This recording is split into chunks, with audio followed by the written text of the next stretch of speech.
Hi everybody. Okay. So I haven't decided if I'm gonna do 2 videos today or 3. But I'll do at least 2, I think. Depends on how long this one goes. Okay. I wanna highlight a couple things both on YNR and Bone the Beautiful B&B. Okay. So, YNR, I've talked about this before because I highlighted Courtney Hope in another YNR video.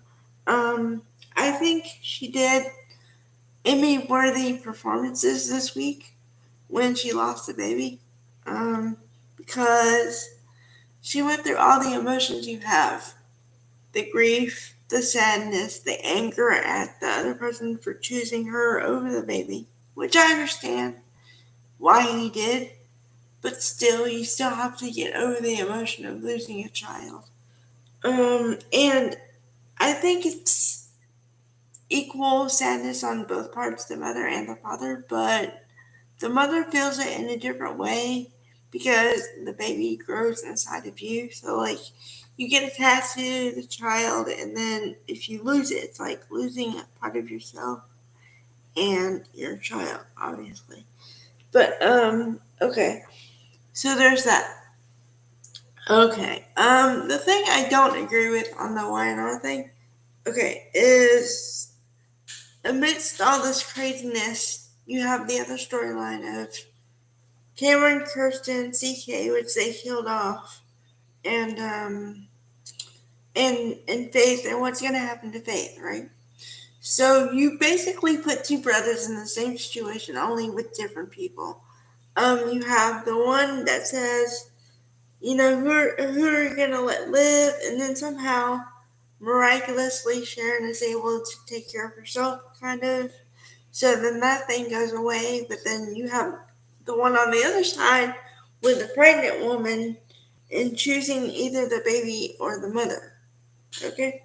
So, the thing I don't agree with is Nick and Sally have been dating for a little while now, because the trajectory of it is that they found out she was pregnant a couple months into the relationship, which, in my opinion, totally messed it up because it was too much stuff to deal with early on.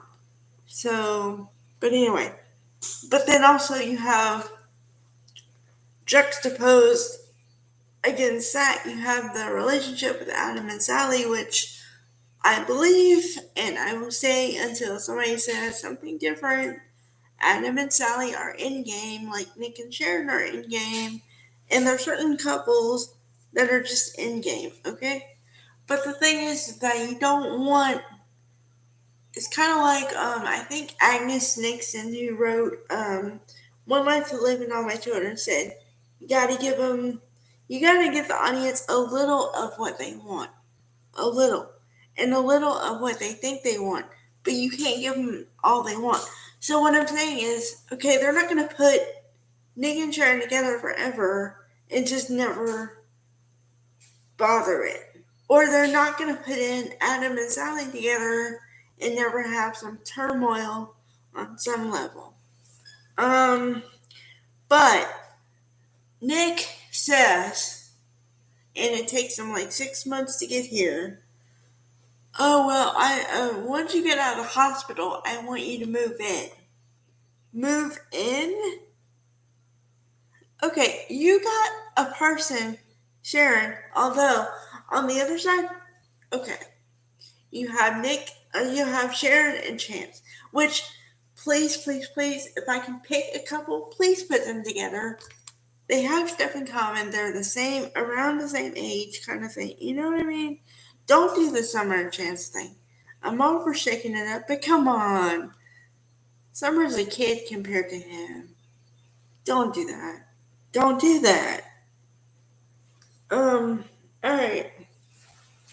That's my thing. And then also, I feel like Sharon and Chance bonded this week over because he helped Faith out and whatever. So I think that's another bonding thing. But, I don't know what the writers are going to do.